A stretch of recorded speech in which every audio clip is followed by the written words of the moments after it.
Tal como comentamos al iniciar el programa, el psicoanalista Álvaro Rey de Castro, hijo de don Álvaro Rey de Castro, fiscal de la Nación, durante los años quizá más duros de la lucha contra el terrorismo, ha considerado pertinente hacer público, dar a conocer una declaración de su padre hecha en febrero de 1985, cuando por razones de edad debió dejar el cargo de fiscal de la Nación.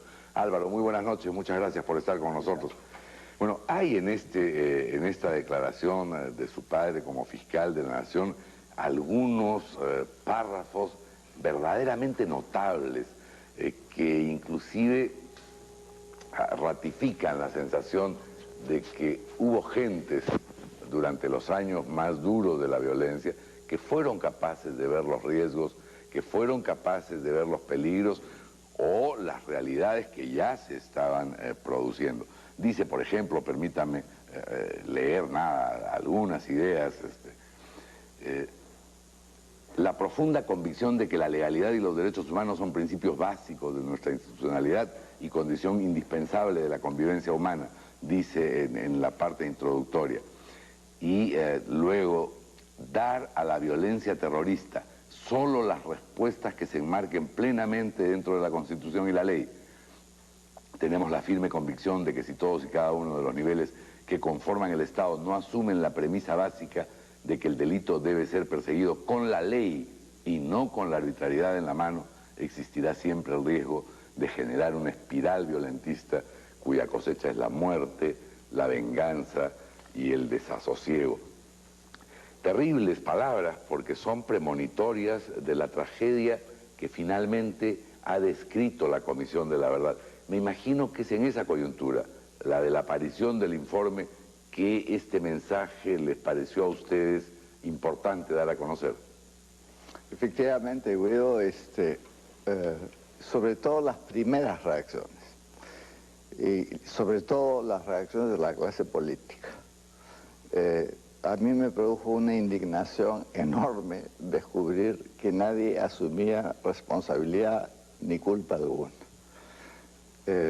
Yo creo que efectivamente mi padre, que es una persona que era insospechable de ser izquierdista o nada parecido, que era más bien simpatizante de Acción Popular y de Belaunde, sin embargo era una persona decente, y como toda persona decente se dio cuenta de todas estas cosas porque las vio de primera mano.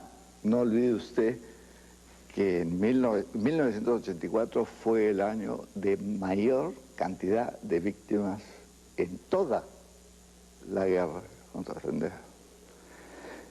Permítame agregar una parte que no ha leído, pero que me parece importante.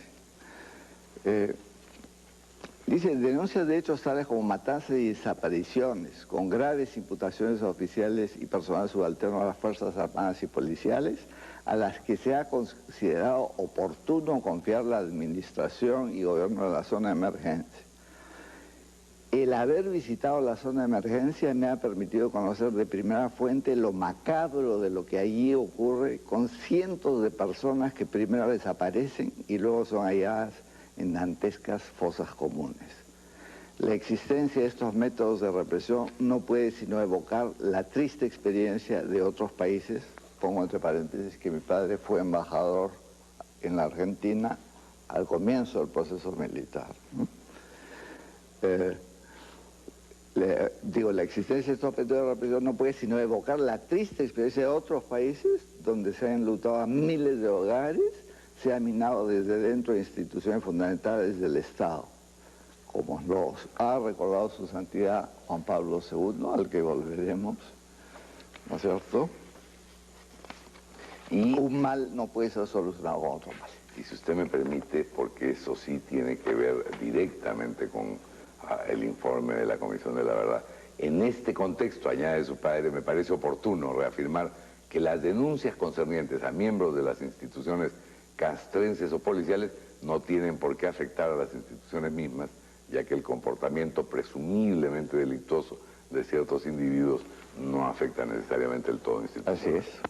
Ahora, hemos visto hace muy pocos minutos, conversando con el señor Benavente de la Universidad de Lima, que la Comisión de la Verdad, entre quienes están informados de su informe, recibe un amplio respaldo. Esto quiere decir que la reacción más o menos unánime que usted ha descrito de la clase política, a pesar, en fin, de lo que todos vimos y a pesar de que se dijo por parte de un funcionario público, porque esto no es una persona que viaja a la zona de violencia, es un funcionario del Estado, nada menos que el fiscal de la Nación, que en su calidad de tal dice lo que dice.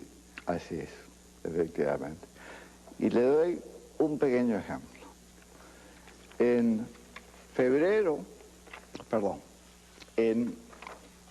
el 20 de junio de 1984, mi padre le dirige una carta al general Adrián Guamán Centeno, en ese momento jefe del Comando Político Militar, en que le recuerda a que pese a estar suspendidas las garantías constitucionales, hay algunas que subsisten, entre las cuales está el derecho a guardar reservas sobre sus convicciones políticas, filosóficas o religiosas, la libertad y seguridad personales, y que en consecuencia no hay delito de opinión.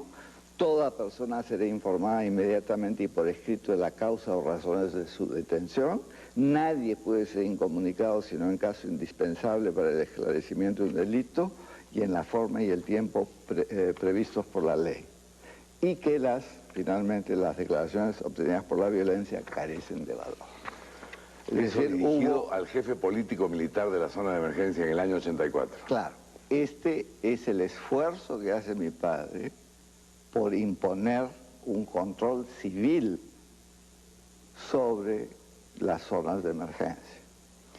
Es en ese esfuerzo no solo que dirige la carta, sino que viaja a Ayacucho, ¿no es cierto? Viaja a Ayacucho para poder inspeccionar determinados locales militares y determinadas acciones militares y policiales. Se dice inclusive, aunque esto me imagino que es difícil de determinar, que los crímenes de Cayara se cometen, gente que estaba detenida en el estadio de Huanta, a raíz de una visita de inspección que su padre hace a la zona. Así es, así es. Cómo se produce la matanza de los evangelistas, de las fosas de Pucayacu y la desaparición de Jaime Ayala. Todas las cuales, no están completas, pero son las más representativas, terminan en el fuero militar. En ese sentido, si usted me permite, yo quisiera ir a las reacciones. Quizá mi opinión sí va a ser sesgada porque me concentro más en el periodo de Acción Popular que en el otro, porque fue el que correspondió a mi padre. Si uno lee el documento, el informe de la Comisión de la Verdad, descubre ahí que la Comisión no critica a Belaúnde por una conducta delictiva ni nada por el estilo.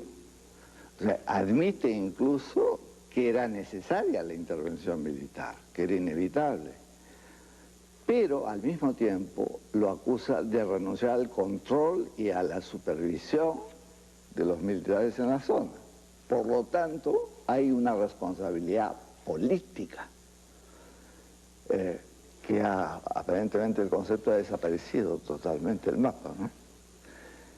El documento de Acción Popular, el primer pronunciamiento, que es del 28 de agosto del año 2003, al día siguiente, deben haber seguido un curso de lectura veloz, porque 9 tomos de un día para otro no es poca cosa, acusa a la Comisión de las siguientes cosas: de sesgo marxista, de sostener que la causa principal es la pobreza y la discriminación étnica, que los medios, partidos de oposición, Poder Judicial, organismos de derechos humanos carecieran de iniciativa, y recusa que AP no tuviera una política antisubversiva porque, dice, dio el marco legal.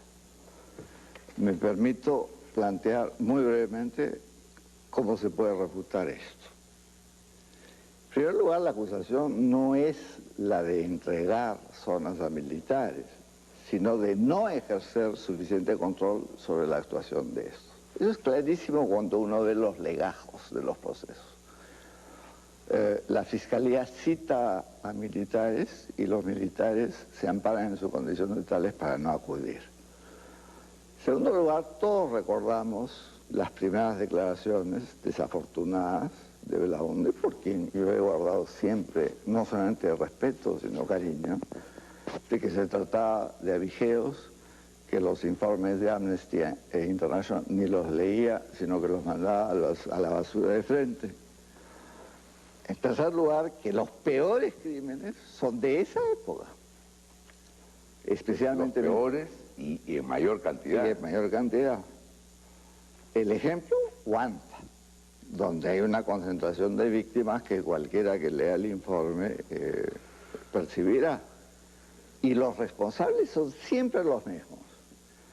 Pero quizá el caso más flagrante es el de Pucayacu. En el caso de Pucayacu hay una resolución de la Corte Suprema, segunda sala penal, que afirma lo siguiente, son 2 párrafos muy breves. Y porque, de acuerdo al artículo tal y tal del decreto ley tal y tal, la jurisdicción militar conoce también de los delitos comunes cometidos en actos de servicio cuando el inculpado es militar. Y continúa diciendo que estos no tienen que ver necesariamente a una relación o repercusión en las funciones o actividades que a cada militar corresponde por el hecho de pertenecer a las instituciones armadas, porque no basta, no es necesaria la causalidad, basta la ocasionalidad. Esta aberración jurídica fue cometida el 10 de abril de 1985. Seguidamente, a pedido del gobierno, viene una comisión de Naciones Unidas sobre desapariciones, por invitación del gobierno, entre el 17 y el 22 de junio de 1895. Y ahí se señalan claramente las cifras. Y finalmente,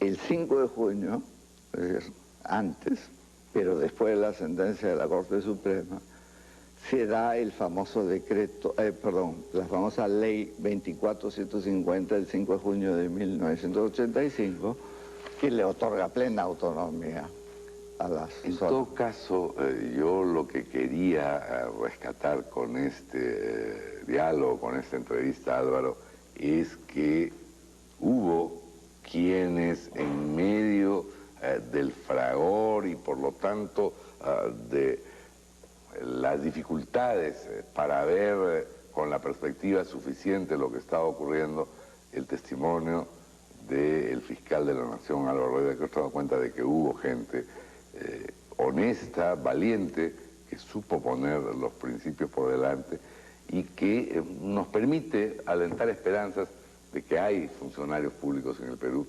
capaces de cumplir con su deber y con su responsabilidad. Pero puedo agregar solo 2 puntos breves. Yo creo que las Fuerzas Armadas, a través del comunicado de los excomandantes generales de las Fuerzas Armadas, la DOGEN y los spots del Ministerio de Defensa, constituyen la peor manera de defender las Fuerzas Armadas que todos respetamos. Mi padre afirma en otra parte de esa carta: objetivamente las instituciones serán más estables si son capaces de admitir la sanción de sus integrantes que transgreden la ley, que si tienen un cerco impenetrable que impide el conocimiento de la verdad. Es una historia tan antigua como la humanidad que hay que apartar a las manzanas podridas. Muchas gracias, Álvaro. Desgraciadamente el tiempo nos ha ganado.